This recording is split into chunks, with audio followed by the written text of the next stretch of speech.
There's a documentary out there about the DEA agent in Latin America or in Mexico.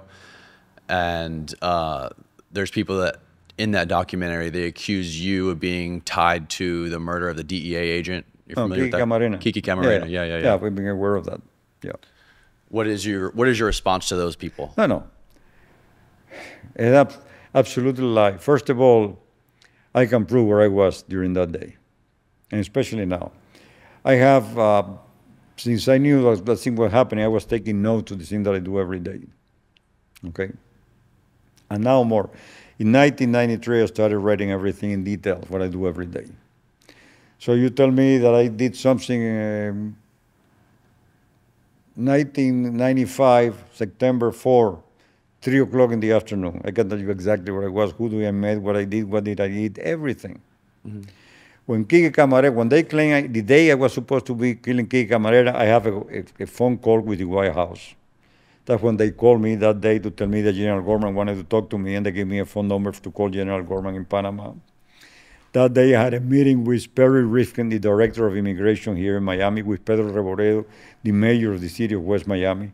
Because we had 3 Nicaraguan Contra fighters who have been very badly wounded. One called El Tigrito. He had a bullet through his face here. All the thing was hanging down. He destroyed his mandibular and half of his tongue, everything. And the other 2 were paralyzed. And we were able to get through a friend of mine, the hospital of Recarey in Cuba, which is now, I guess he owes a lot to IRS. He's hiding in Spain, I believe. He was going to allow his hospital to attend these people for free. Okay. Now, these people had no documentation to travel. They have no passport. So I got the lieutenant colonel from the Honduran intelligence service to issue a document, like identity document, with their picture, height, altitude, weight, and all of this shit in detail. And then I went with Pedro Reboredo to see Peter Rifkin, the director of immigration, to see if we're allowed to get in that paper, which is not a passport, a humanitarian visa. So I have the record, they record with the White House, me talking to the White House that day, and then talking to all of these people, going to immigration. There's a record immigration that I was that day. What country were you in? What country were you in? What country were you in that day? Miami. Here. Oh, you were in Miami. No, we were talking to Peter Rifkin, director of immigration here in Miami. And Pedro Reboredo was the mayor of the city of West Miami. Oh, okay. We both went to see the director of immigration here, and he agreed. He agreed to get the visa, and we brought the 3 kids here, finally. We got the 3 kids to fly into the United States by Challenger. I know that, and then the second day was supposed to be in Mexico also. I am at the airport picking up with Reboredo at the door of the plane, the Challenger, the 3 wounded people to take it to the hospital. Oh, wow. So I have more than a record. Now, another thing, the name, they used the name Max Gomez. In that month, in 1985, I didn't know Max Gomez 60. I didn't have that name at all. 3 months later, when I went to fly to El Salvador, my friend Lou Rodriguez, Lieutenant Colonel, when I got there, said, Felix, you have to use another name here, not your true name when you come to fly as a volunteer here.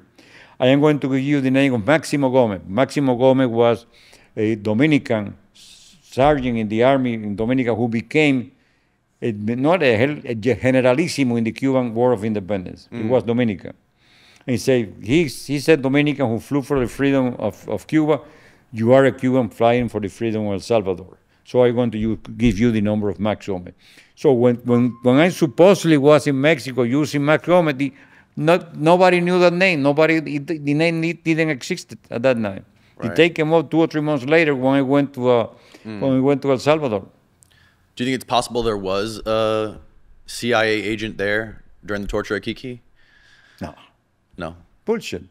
What the guy is saying is that what they claim this guy Berreyes.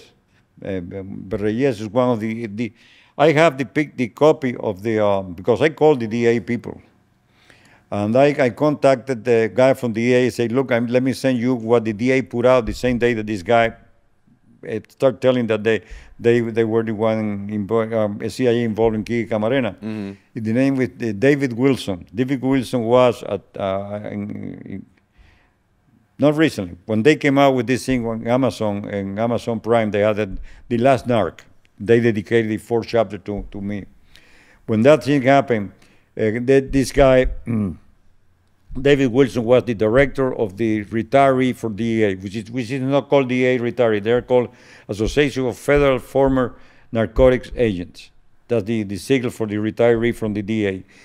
That day, he put a paper, I have a copy of it, to all the DEA retirees, saying they had no idea why these two agents were lying about.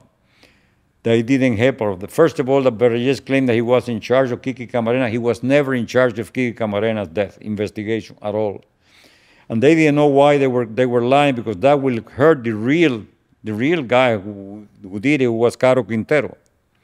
And Caro Quintero did it because he confiscated a huge farm in Mexico that was producing him like $1 billion in money every year. And that he got so pissed off at Kiki Camarana, then he actually kidnapped Kiki Camarana and then tortured him, killing him. At the beginning, this asshole said that they had movie of me doing that. And video of you. Yeah, video and recording. Right. I said, show it. They said it was classified, right? Then they didn't talk anymore about the video. Then they talk about the recording. They could not present it because it's not true. I was not even in Mexico during that time. And at least of all, the agency, they claimed that the CIA was involved because the CIA had an agreement with these people from the cartel to allow the drug to come into the United States, and they were receiving money for the contras. Right. And they claimed that the contras were trained in una finca Veracruz, they call it, Yucatán, finca Veracruz, creo que se llamaba, that the contras were trained there. There is not one single contra ever trained in Mexico. Ask them to produce one contra that said that it was trained in Mexico. It was all lie. Not a single contra. All the contra were ever trained was in Honduras. How do you think your name got mixed up into all of it? Just because you were involved with the No. Well, first of all, you got Kerry, got me involved in narco trafficking. Right. Okay, which isn't true, even though he apologized afterward. The Cuban government have been saying that for a long time, that I'm a torturer and assassin. And now I appear in the list of the most wanted people from Cuba. Fortunately, Interpol will not take that at the value. They have 40 people, they just put it out 10 days ago. Big list accusing all of us of being terrorists. My name is in it. There's Ninoska Perez Castellón, the newspaper lady from here, also her name appeared in there. Basulto from Boy to Rescue, his name appeared in there. All of us are terrorists for them. Cuba have accused me of everything except one thing. They have never accused me of being a queer.